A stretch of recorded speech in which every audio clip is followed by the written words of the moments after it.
할렐루야.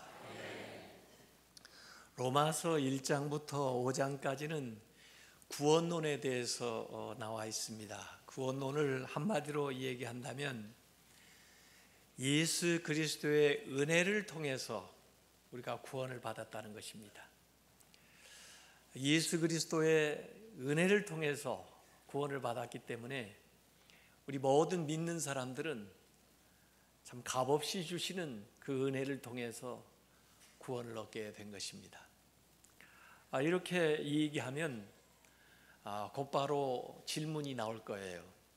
그 바울에게도 그렇게 질문하는 사람들이 많이 있었던 것 같아요. 아니, 우리의 선행을 통해서 구원받은 게 아니고 은혜로 구원을 받는다면 그러면 앞으로 무엇 때문에 선행을 하느냐, 선행할 필요가 없겠네 하고 물어볼 수 있어요. 또 율법을 통해서 구원받지 않았다면 율법이 우리에게 무슨 소용이 있을까? 율법은 무용하지 않나? 또 율법은 폐지해야 되지 않나? 하고 물어볼 수 있어요. 또 우리는 도덕적으로 윤리적으로 살려고 애를 썼는데 그 윤리적으로 살았다고 해서 구원받는 것이 아니라면 도덕적으로 그렇게 살려고 노력할 필요가 없지 않겠느냐, 이렇게 얘기할 수가 있을 거예요. 여러분들은 어떻게 생각하세요? 요새도 그런 사람들이 있습니다. 예수 믿는 사람들 은혜로 구원받는 다음에 그리고 착한 일도 안 해도 구원받을 수 있다며 그렇게 이상하게 얘기하는 사람들이 있고요. 심지어 사기치고 도적질 해가지고 11조만 바쳐도 그냥 그러면 신자가 될 수 있는 거야? 그렇게 물어보는 사람들도 있고, 잘못하고 나서 회개하면 용서해 준다니까 그저 멋대로 살고 주일에 가서 회개만 하면은 그러면 또 용서받고 편리해서 좋겠다. 예수 안 믿는 사람들이 그렇게 은혜를 폄하하고 하나님의 사랑을 그렇게 좋지 않게 얘기하는 경우가 많아요. 오늘 그 로마서 5장에 더구나 죄가 더한 곳에 은혜가 더했다, 죄가 많은 곳에 은혜가 더 많았다. 그러니까 그러면 은혜를 많게 하려면 앞으로 죄를 더 져야 되겠구나, 그렇게 궤변을 늘어놓는 사람들이 있다는 거예요.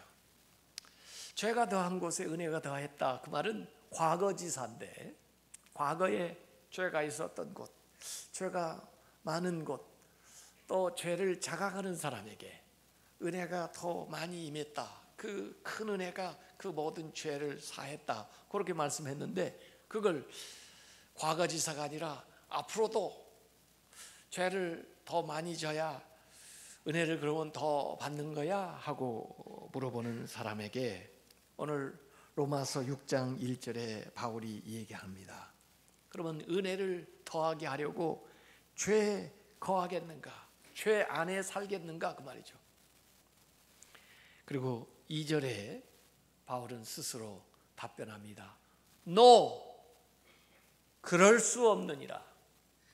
죄에 대하여 죽은 우리가 어찌 그 가운데 더 살리요? 그동안 산 것도 원통한데, 그동안 속은 것도 원통한데, 그것 때문에 예수 그리스도께서 십자가에 못 박혀 돌아가셨는데 어찌 그 죄에서 더 살겠다고, 살아도 된다고 말도 안 된다, 그 말입니다. 저희 아이 둘을 제가 키웠습니다마는 그래도 딸아이는 별 말썽 없이 착하게 말을 잘 듣고 그렇게 잘 자랐어요. 그래서 별로 저한테 혼난 적도 없는 것 같아요. 근데 저희 아들은 좀 유별나가지고 그 말썽을 많이 부렸어요. 일을 많이 만들고 애들하고 또 여러 가지 사고도 치고, 그래서 어렸을 때 그럴 때마다 집에 매를 하나 이렇게 만들어 놓고 매 가져와 그래가지고 손바닥을 저한테 맞았습니다. 그랬는데 5학년쯤 됐을 때 제가 또 어느 날 매를 가져와 그랬더니 애가 놀래가지고 아빠 나 뭐 잘못한 것도 없는데 왜 또 매를 가져오라고 그러세요? 잘못해서 그런 게 아니고 한번 가져와봐. 그래서 가져왔어요. 그래서 제가 그 아이 보는 앞에서 매를 부러뜨렸어요. 그랬더니 애가 놀래가지고 왜 매를 부러뜨리세요? 그래서 오늘부로 너는 매를 졸업을 했다. 너무 좋아하면서 아니 진짜예요? 그럼 아빠가 뭐 거짓말을 하겠어?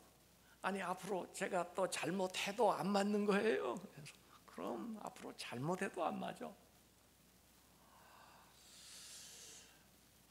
그 다음에 잘못한 적이 있을까요? 없을까요? 왜 없어요? 있죠. 그래도 약속대로 매를 맞지는 않았어요. 애도 못 믿는 기색이에요. 너는 내 사랑을 받는 아들이다. 나는 너를 믿어. 잘할 줄로 믿어. 이전에 네가 매를 맞았을 때도 미워서 매를 때린 게 아니야. 너를 사랑하기 때문에. 그런데 이제 앞으로 잘못을 하는 경우에도 매는 안 맞아. 아빠가 이 얘기를 할 거야. 이제 말로 해도 너는 알아들을 수 있는 나이가 됐어. 5학년쯤 됐으면 이제는 뭘 잘못했는지도 알고 잘못한 거 지적할 때는 깨닫고 고칠 줄도 알아야지. 어떻게 더 매를 맞아야 되니? 이젠 그런 걱정하도 하지 말고 그렇게 스스로 알아서 잘 하려고 노력해. 너는 하나님의 자녀야. 그러면서 애가 점점 좋아지는 거예요. 우리가 벌을 받을까 봐 하나님 말씀 지키는 거 아닙니다. 우리가 잘못하면 하나님 매를 칠까 봐 우리가 이 말씀대로 살려고 그럴 거 아니에요. 우리는 구원받은 하나님의 자녀입니다. 하나님이 기뻐하시는 하나님의 자녀들입니다.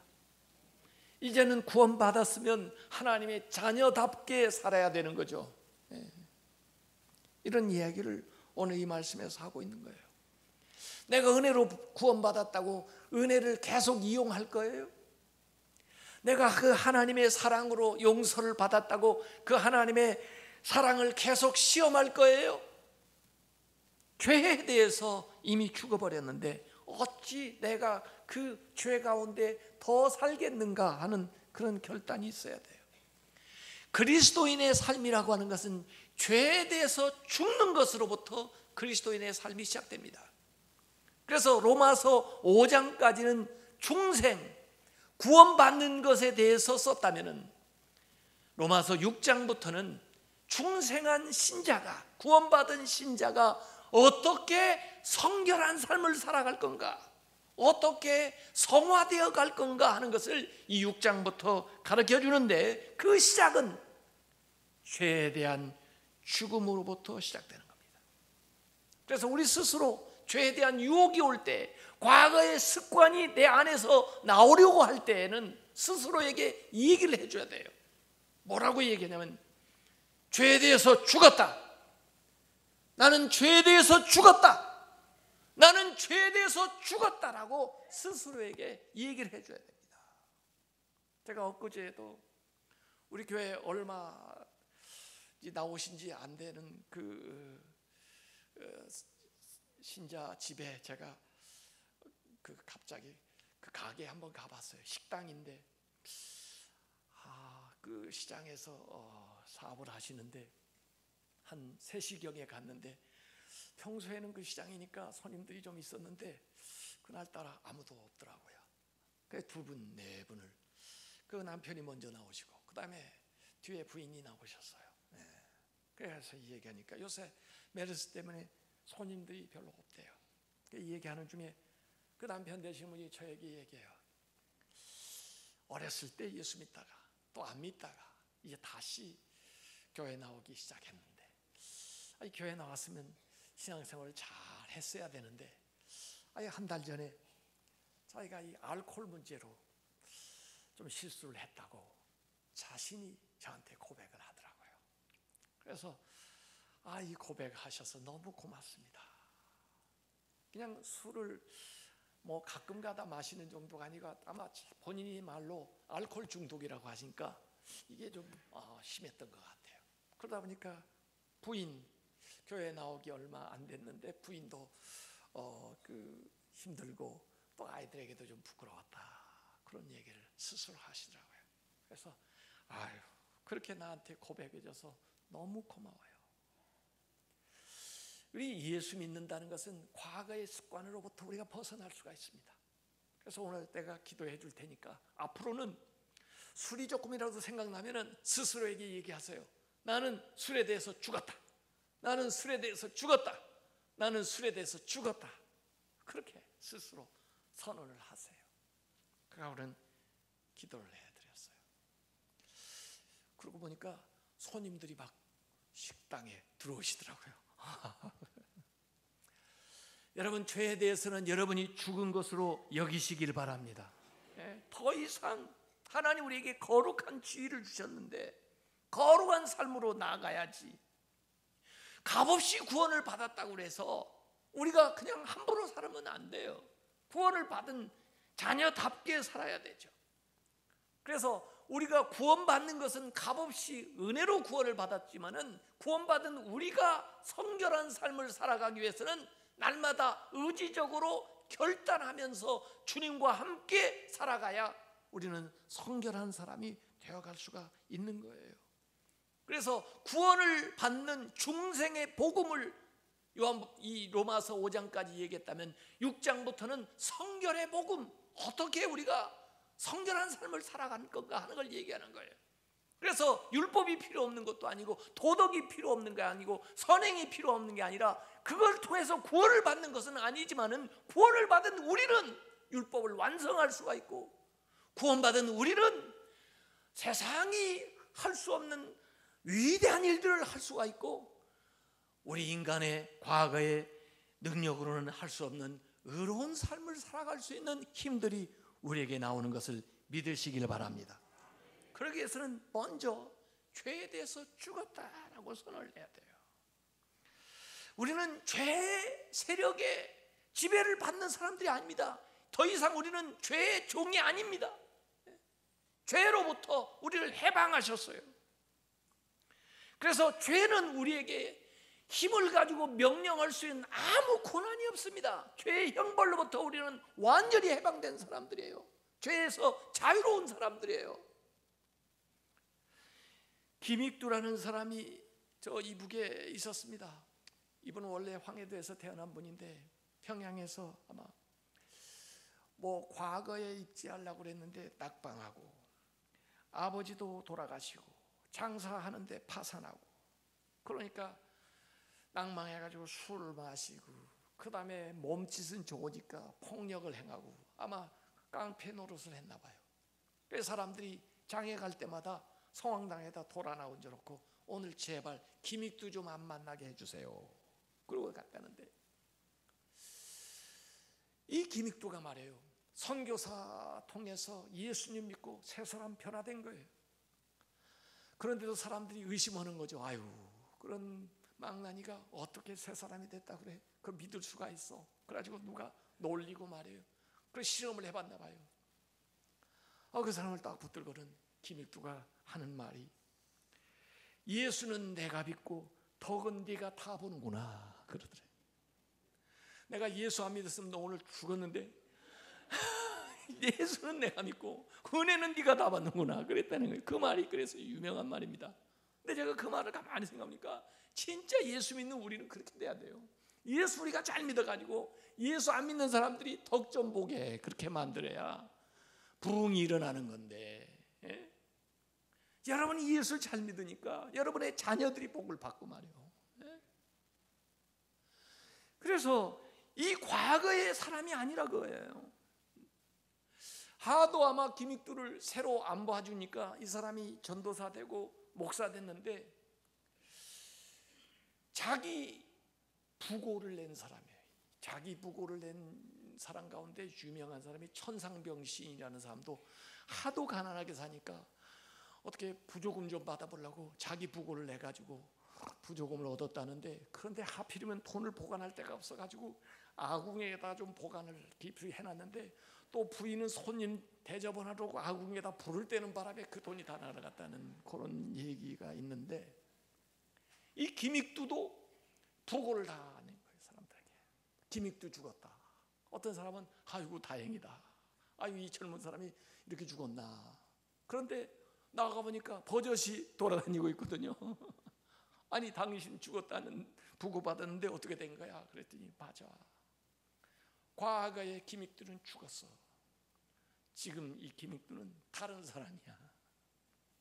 그래서 그 사람이 유명한 부흥사가 됐고, 그의 영향을 받은 사람이 이성복 목사님, 주기철 목사님, 김재준 목사님 같은 분들이 그 휘하에서 배출되어 나가는 거죠. 죄에 대해서 죽은 것으로 여기시기 바랍니다. 그래서 누가 와서 유혹을 하면은 난 죄에 대해서 죽었다. 옛날에 그런 얘기도 있더라고요. 열차 타고 가는데 하도 오래 가니까 고스톱을 치는데 이 사람이 하나 좀 들어오면은 서로 광도 팔고 좀 재밌을 것 같아서 고스톱 같이 칩시다 그랬더니 난 손이 없습니다. 아니 거기 붙어있는 손이 그 우수요? 그랬더니 아니요, 나는 예수 믿고 나서요, 이게 예수님이 좋아하는 일을 위해서만 내가 이 손을 쓰지 그런 일에 안 씁니다. 그렇게 얘기했다는 이야기도 제가 들어봤어요. 오거스틴도 회심해가지고 변화돼서 새 삶을 산 사람으로 유명한데, 그전에는 허랑방탕에 살고 그냥 갈 때 못 갈 때 다 돌아다녔는데, 어느 날 길거리를 걸어가는데 그 유혹하는 창녀가 다가와가지고 당신 나 모르겠어? 다 모르겠어? 그러니까 그 오거스틴이 한 말입니다. 아가씨, 사람을 잘못 보셨네요. 당신은 당신이지만 나는 더 이상 내가 아닙니다. 당신이 찾는 사람은 이미 죽었습니다. 그래요. 오늘 성경에 죽어서 주님과 함께 장사 지냈다고 그랬어요. 묻어버린 거예요. 묻어버린. 여러분 무덤에 가서 아무리 약을 올리고 아무리 성질을 돋궈보세요. 죽은 사람이 일어납니까? 일어나서 나와가지고 화내고 갑니까? 죽어서 장사 지내버렸다는 거예요.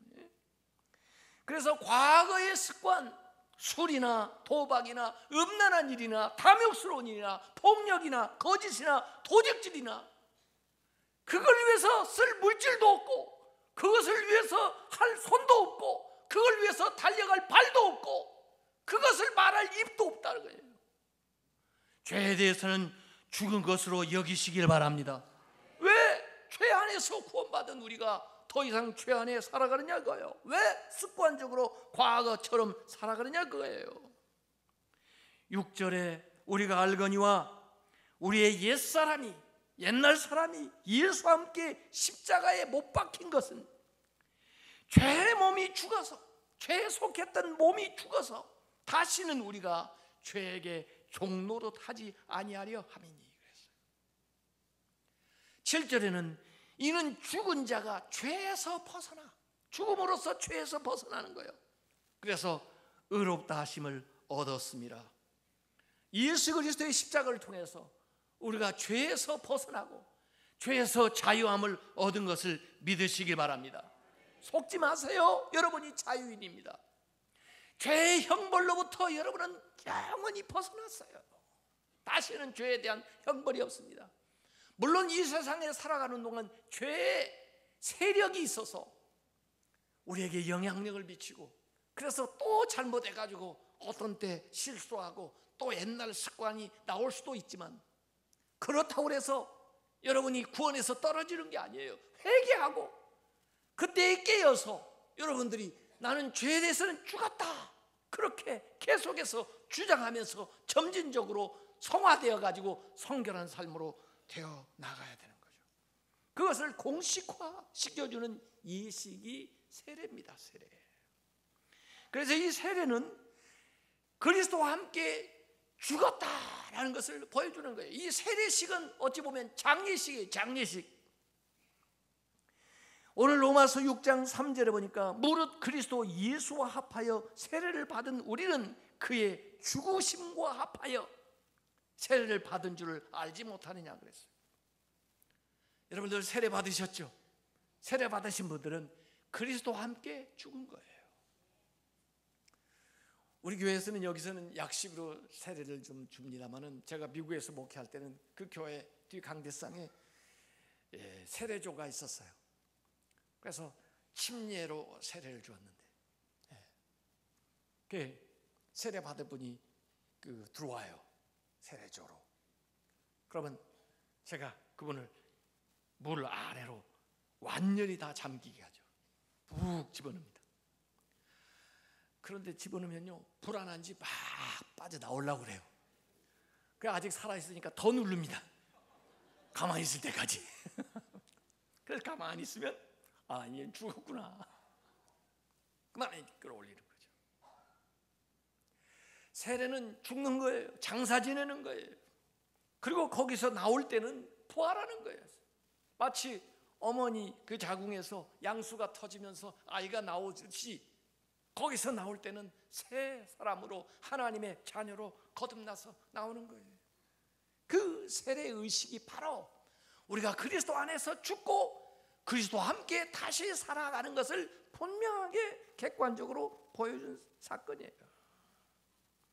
그래서 로마서 6장 4, 5절에 보니까 그러므로 우리가 그의 죽으심과 합하여 세례를 받음으로 그와 함께 장사되었나니 이는 아버지의 영광으로 말미암아 그리스도를 죽은 자 가운데서 살리심과 같이 우리로 또한 새 생명 가운데서 행하게 하려 함이라. 만일 우리가 그의 죽으심과 같은 모양으로 연합한 자가 되었으면 또한 그의 부활과 같은 모양으로 연합한 자도 되리라 그랬습니다. 여러분, 오늘 읽은 대목 3절에서 8절까지에 보면은 제일 많이 나오는 단어가 합하여 함께 연합이라는 말이 나와요. 9번 나와요. 9번.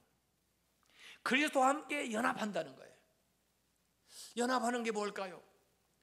이 결혼에 대해서 성경 말씀 나올 때 그 남편이 그 부모를 떠나 아내와 합하여, 그때도 연합이에요. 그래서 한 몸을 이루는 거예요. 둘이 아니고 한 몸이라. 악유풀로 붙인 것처럼 딱 붙게 돼서 이제는 뗄 수가 없어요. 이걸 떼려면 엄청난 상처가 나는 거예요. 이게 한 몸을 이루고 연합을 하는 거예요. 부부가 이렇게 연합해서 한 몸을 이룬 것처럼 그리스도와 우리가 연합한다는 거예요. 그래서 예수님이 십자가에 못 박혀 돌아가신 건 예수님만 돌아가신 게 아니고 우리의 옛사람이 같이 죽었다는 거예요. 예수 그리스도가 부활하신 것은 예수 그리스도만 부활한 게 아니라 우리의 새로운 생명이 같이 태어났다는 거예요. 영원한 생명이 우리에게 주어졌다는 거예요. 이걸 가를 수가 없다는 것입니다. 그렇기 때문에 우리는 새로운 정체성을 가지고 살아가는 겁니다. 그리스도와 연합되어 있기 때문에 그리스도의 생명을 받았고, 그리고 하나님의 자녀로서의 삶을 살아가는 거예요. 거기에 합당한 삶을 살아야지, 과거에 속한 삶을 살아서는 그 사람 자기 신분에 맞지 않는 행동을 하는 거예요. 자기 정체성에 어긋나는 행동을 하고 있는 거예요. 자기가 누군지도 모르고 살아가는 거예요. 자기 안에 누가 살고 계시는지도 모르고 살고 있는 거예요. 그리스도인다운 삶을 우리가 살아가는 것이 이 신앙생활인 것을 믿으시길 바랍니다. 우리가 자동차 탈 때도요, 시트벨트를 합니다. 버클업 시트벨트를 해요. 시트벨트를 왜 하나요? 시트벨트를 안 하면요, 자동차가 부딪히거나 그러면은 별도로 돌면, 튕겨져 나가면 큰 사고를 당하기 때문에 자동차하고 연합을 시키는 거예요. 붙여놓는 거예요. 그러면 자동차의 무게와 자동차의 안전 시스템, 그것이 나를 지켜주는 거예요. 한 몸이 되는 거예요. 예수 그리스도와 우리가 하나가 돼서 예수 죽음 내 죽음, 예수 부활 내 부활이 되는 거예요. 예수의 십자가 내 십자가, 예수의 부활이 내 부활이 되는 거예요. 우리 교회 그 광주의 생지동산에 가면 조형물을 하나 만들어놨습니다. 기도하는 손, 알베르트 듀러의 그 기도하는 손에다가 성경 생명의 책을 같이 조형해가지고 만들어놨어요. 거기에다 그렇게 제가 써놨습니다. 예수 죽음 내 죽음, 예수 부활 내 부활. 이 우리 신앙생활이에요. 한번 따라서 해보세요. 예수 죽음 내 죽음, 예수 부활 내 부활. 신앙생활은 그런 거예요. 예수님과 함께 죽고 예수님과 함께 사는 거예요. 갈라디아서 2장 20절에 내가 그리스도와 함께 십자가에 못 박혔나니 이제는 내가 산 것이 아니요 내 안에 그리스도께서 사신 것이라 이거예요. 우리는 엄연하게 부활의 생명, 새 생명에 참여하고 있는 거예요 지금. 그래서 고린도전서 5장 15절에 누구든지 그리스도 안에 있으면 새로운 피조물이라 이전 것은 지나갔으니 보라 새 것이 되었도다. 여러분은 새 마음을 얻게 되었고 새로운 영이 여러분에게 임했고 여러분은 새로운 이름을 얻게 되었고 새로운 피조물이 되었고 새로운 자아를 가지게 되었고 새로운 노래를 하게 되는 거예요. 새 삶을 살아가게 되는 거예요. 그래서 골로새서 3장에 보면 위의 것을 찾으면서 살아라고 해요. 너희는 죽었고 너희 생명이 그리스도와 함께 하나님 안에 감추었음이라. 위의 것을 찾으라는 거예요. 위의 것을. 땅의 것을 찾지 말고. 개가 말이에요. 먹는 걸 막 탐할 것 같은데요. 훈련된 개가 말이에요. 먹을 거 아주 먹음직스러운 걸 앞에다 놓고 그 주인이 말이에요. 먹지 마! 먹지 마! 그러는 겁니다. 그런데 이 개가 그걸 어떻게 참는지 아세요? 이 음식을 바라보면 절대로 못 참습니다. 근데 음식이 앞에 있지만은 이 개가 말이에요. 어떻게 참는가 하고 봤더니 먹지 마! 먹지 마! 할 때마다 누구를 바라봐요? 주인을 바라보는 거예요. 음식을 보면은 먹고 싶은 유혹이 얼마나 올까요? 근데 음식을 보지 않고 주인을 바라보는 거예요. 위의 것을 찾는 거예요. 그리스도를 바라보는 거예요. 하나님을 바라보는 거예요. 그래서 땅의 것을 이기는 거예요. 세상의 유혹을 이기는 거예요. 로마서 6장 10절에 그가 죽으심은 죄에 대하여 단번에 죽으시며 죄의 형벌에 대한 죽음 값을 단번에 once for all 한 번에 모든 것을 다 지불했어요. 구약의 제사는 제사장이 날마다 새로운 죄를 위해서 제사를 드려야 됐어요. 그러나 예수 그리스도는 십자가에 돌아가시는 단 한 번의 죽음으로 우리의 모든 죄의 형벌을 다 도말했어요. 그의 죽으심은 죄에 대하여 단번에 죽으심이요 그가 살아 계심은 하나님에 대하여 살아 계심이니 그래서요. 그래서 예수 그리스도께서 과거에 우리의 모든 죄의 형벌을 끝내고 지금 우리는 그리스도의 부활하신 그 생명 하나님의 영광을 위한 그런 삶을 살아가게 되는 것을 믿으시기를 바랍니다. 고린도후서 5장 14절 15절 보면 한 사람이 모든 사람을 대신하여 죽었은즉 모든 사람이 죽은 것이라. 그리스도의 십자가 안에서 우리 모두가 다 죽은 거예요. 그가 모든 사람을 대신하여 죽으시면 살아있는 자들로 하여금 다시는 그들 자신을 위하여 살지 않고 오직 그들을 대신하여 죽었다가 다시 살아나시니 예수 그리스도를 위하여 살게 하려 함이라 이렇게 나와 있습니다. 그러므로 11절 오늘 로마서 11절에 이와 같이 너희도 너희 자신을 죄에 대하여는 죽은 자로 그리스도 예수 안에서 하나님에 대해서는 살아있는 자로 여길지어다 그랬습니다. 죄에 대해서는 죽고 하나님에 대해서는 살아있으시기를 바랍니다. 그래서 성화하는 과정은요 가만히 보니까 죽고 사는 거예요.